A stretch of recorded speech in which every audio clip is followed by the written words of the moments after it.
Hello, everybody.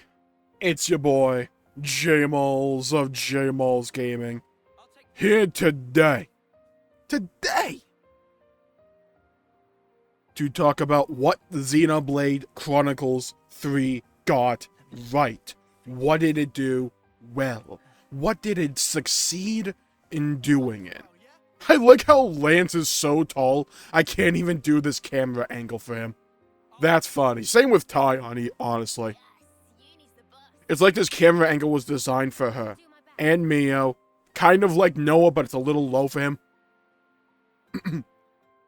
What did the game get right? Because I think I got quite a few things right. This can be part of a 2-video series. This one, obviously, as you can tell from the title, covers what the game got right, what it did well. The next video will be what I think it did wrong, bad, or what I think could be done way better. Now, let's start off with an overarching philosophy that Xenoblade 3 did that I think really paid off for them. And that was how they tackled the question of how do you be new player friendly? Like, friendly for players who have not played Xenoblade Chronicles before, this is their first Xenoblade game, or the first Xeno game in general. How do you be friendly to them, while also feeling rewarding for those veteran players who have played the other Xenoblade games, who have seen the box art with Araya and Rakanna's sword, and are expecting big twists and turns as to how you incorporate those elements from Xenoblade 1 and 2 into one game. How do you balance that out with all the information that was present in those two games? Because let's be honest, I think they even forgot that X existed. How do you balance all of that while still being new player friendly? Because it's not easy to do. But I think Xenoblade 3 was largely successful at doing so. It told a story that feels kind of self-contained, but isn't. But if you're going into this as a new player, you will pretty much understand everything. You do not need to know about Klaus. You don't need to know about the events of Xenoblade 1 or 2. There's characters, locations, things you can pick up on that make you feel, oh, hey, this is from that game. That's really cool how they implemented this. One of my favorite things in general and how they handled that was pretty much, one, this place is called the Erythia Sea. So yeah, that's kind of on the nose with that one. But also, you have, other locations from the game. I don't want to get too much spoil. Actually, I will. You have, the Kevesi Castle, which is straight up Alchemoth. You have the Orion Titan right there at the bottom, in the south, just straight up from Xenoblade 2. And one of my favorites, honestly, is in the desert, like right around here. Wall of the Great Hand. Let's go over here so that you can see what I'm talking about. And how they litter these areas and locations that you know from Xenoblade 1 and 2, but they implement them into the game where if you're a new player, they just seem kind of cool and fascinating set pieces. Which is always what Xenoblade has been so good at doing, is having these larger-than-life, beautiful set pieces. Like, you just have this giant robotic hand. And if you don't know Xenoblade 1, you're probably like, what the hell is that? And at the end of the game, you're like, oh, it came from one of the two worlds. Okay, that makes sense. But if you're a fan of Xenoblade 1, you're like, oh, I know exactly where this hand is. Oh, that makes this entire area cooler. But it doesn't detract from the experience if you're a new player. I think they handled it very well. The other thing, let's talk side quests. Okay, so, my biggest issue with Xenoblade Chronicles in the past, besides the slow combat introductions, has always been how they tackled side quests. For Xenoblade 1, the mechanics around the side quests, like the affinity chart, building your reputation with each of these settlements, that was really cool.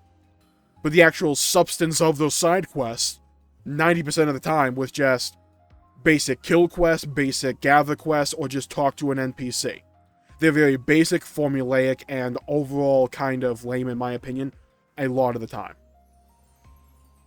But with Xenoblade 2, they added more story, a little bit more cinematography to them. and they were overall more interesting. However, the issue became, for a lot of the cooler ones, you needed the blades, which a lot of the times you only got through the gacha, which kind of sucked. So the acquisition to get a lot of those side quests was lacking. Xenoblade 3, none of those issues are really present.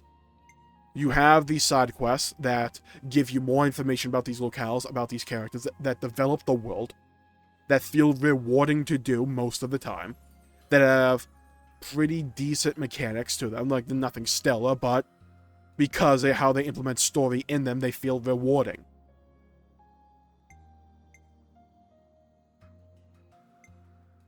So you don't have the issues of 1, but you get the world building you got from 1. And you get the character-specific side quests that you got from 2. Without the acquisition issues. This is going to be a theme I talk about, and I have talked about a lot with Xenoblade 3, where Xenoblade feels like a sequel. A true sequel. Where it takes all the good stuff that the series has done up to this point, possibly improves on some of that, while leaving behind, or just flat out removing, or fundamentally changing, the bad stuff that was associated with it. And it takes a lot of steps in the right directions mechanically, with that overall guiding philosophy behind it. And that overall philosophy oozes into a lot of other facets for this game. Auto-selling junk that you don't need. So you don't have to question if I'm going to use it for a side quest or not. The game's going to automatically sell it for you or not. Having the no-pawn coin system. So I can level up other classes while not playing them. Because of the activities that I do in the open world, I gain these no-pawn coins that I can spend how I want. That's rewarding you for making your own choices. That's engaging you as the player. That is elevating the level of player agency that is in the game. You can also get various items with the gold no-pawn coins. It's very nice to have this system. I'm a big proponent of this, and I hope it carries over into the DLC for Xenoblade 3, and into a possible Xenoblade 4, or just a Xeno, or the new Xeno Saga, whatever it is. I hope they move into that direction. The new, not Xeno Saga, I think that's an actual game series. The next Xeno game, in essence. I think that's a very good step in the right direction.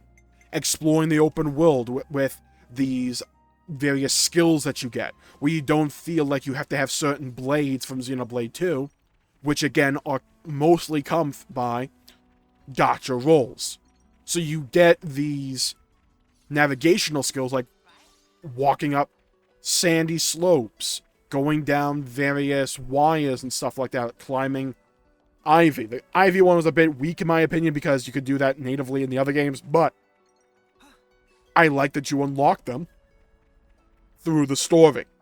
I think a couple of them might have come from side story as well. Don't quote me on that, my memory might be a little bit hazy. But I like how they come from the story, from playing the game. I really like that. These set pieces with the Pharaonesses and how mobile they can be, and just how cool they look, and the feeling they elicit in regards to the other games, I really like that. I really like how they hinted at the other games with certain characters having design attributes of characters from Xenoblade 1 and 2 respectively. If you know, you know. Let's talk about the combat introduction, because this, I know I said side quest is probably my biggest gripe with the series. No, the way the game introduces you to the combat system in all the other games has been absolutely kind of horrendous. 1 did it arguably the best in my opinion, just because it gave you a lot of your abilities for shulk very quickly. So you weren't like standing around, like scratching your head, wondering what the hell am I supposed to be doing, and you just feel like you're playing the game wrong because there's so much downtime. You don't really have that issue. Let me go fight something, shall we? Let's go fight... where's a high-level enemy that I can just absolutely obliterate repeatedly? Ah, here's a jabroni. There's Oldar. Let's go fight him. Now, for the introduction, and how the game, like, forces you to only auto-attack at the start, like, what the hell was that? But after that, it gives you your abilities rather quickly.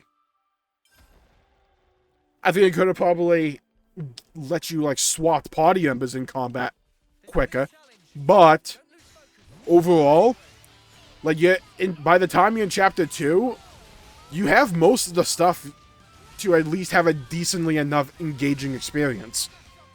Like, better than 2 at least, where you maybe had 3 buttons for like 20 hours. That just kind of sucked. Now, I think 2 has the better combat system. I'll talk about that in the next video, or a separate video.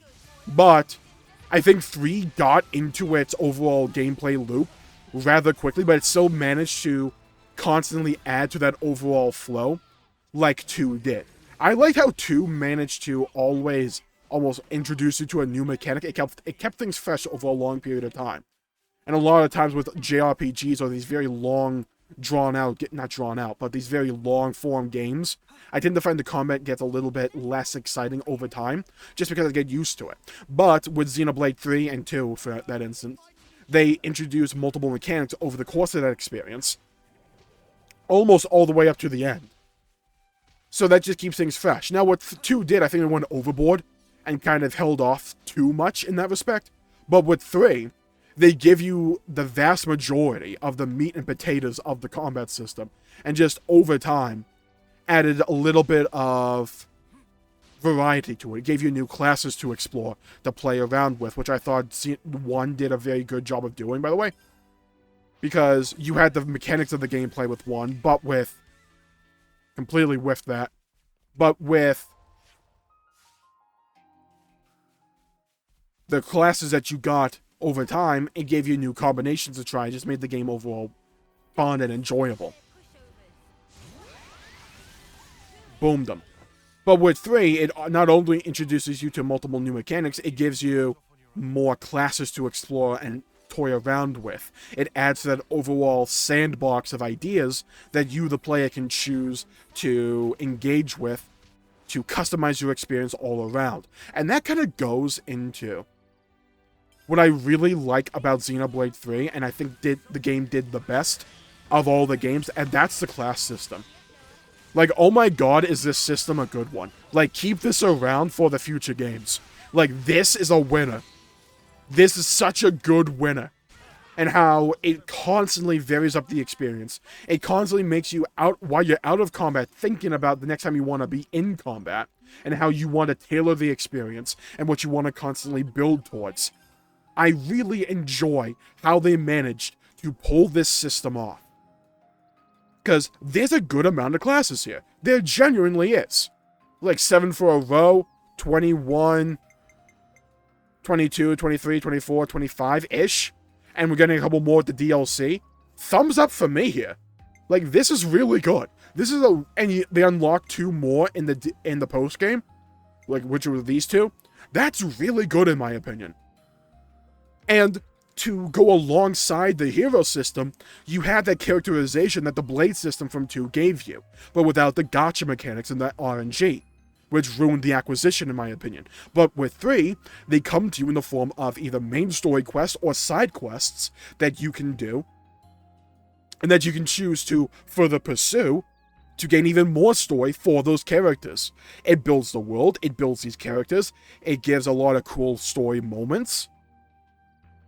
Like, I care about pretty much all of these characters, because all of their stories were pretty dang freaking good. I remember all of them. It's not a case of, oh, this one was kind of lacking compared to the others.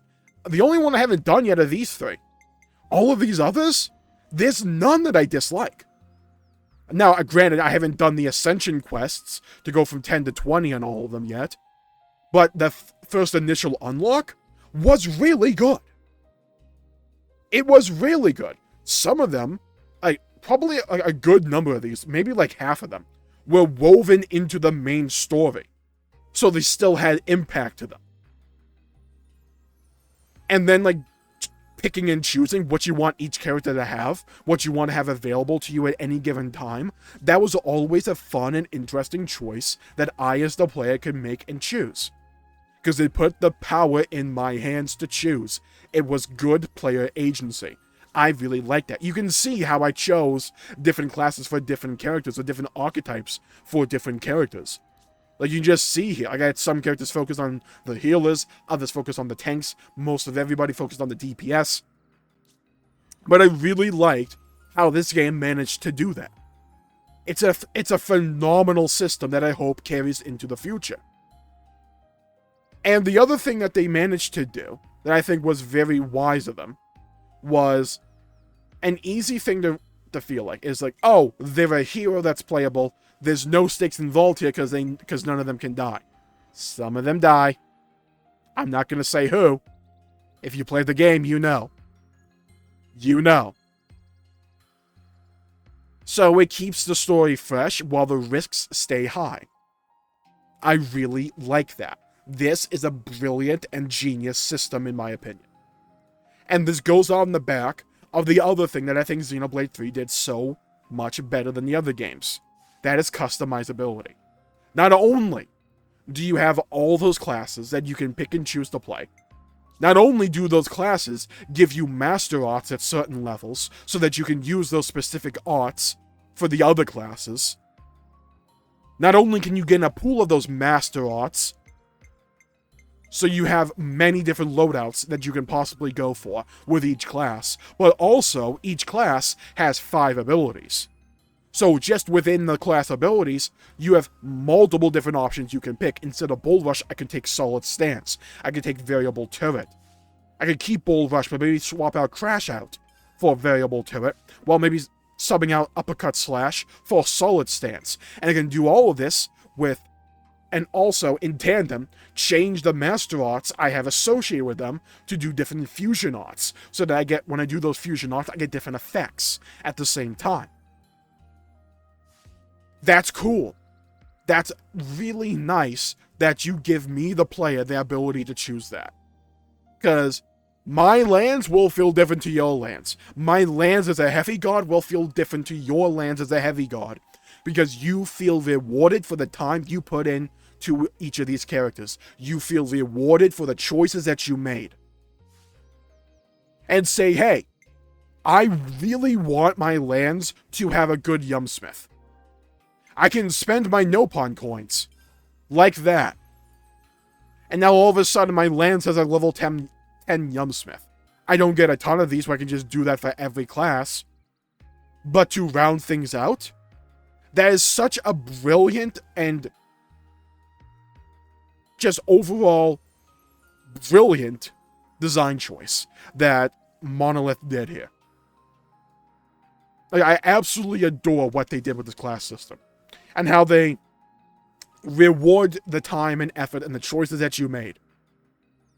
Because not only that, you have skills, passive abilities, but you also get master skills for doing the same thing with the master arts by leveling classes up, and at certain levels, you get certain master skills that you can use for all the other classes for that character. Pick and choose what you want. Then you also have gems, other passives that are kind of like standard passives you have regardless of the class you can pick. That's really nice. Do you see all the builds you can do here? And then you have accessories as well. Like, hey, I'm going to go for a very block-heavy tank. I can do that. Up my HP a little bit. Maybe a bit more physical defense, because my boy ate his Wheaties this morning. And then maybe I go with a light, weak god and boost block rate by 20%. That's really cool. That's really, really, really cool and fun and rewarding. And I'm constantly thinking about what I can do with this combat system, what I can do with these characters in and out of combat. Because everything synergizes with one another. Now, I do like the fact that you have the outfits. I would have liked some standard outfits like in Xenoblade 1, where depending upon like what gear you got, it gave you like a default option for clothing. I would have liked to have seen that in tandem with this system, because essentially what you got here is that every class, this one's hilarious though, like let's be honest, every class at level 10 unlocks that class's like clothing, and you can use that regardless of the class you have, so long as the class you wanted to use on is level 10. So my Yumsmith, I just leveled to level 10. So I can be a heavy god and use the Yumsmith attire. Like this. Boom, it's that easy.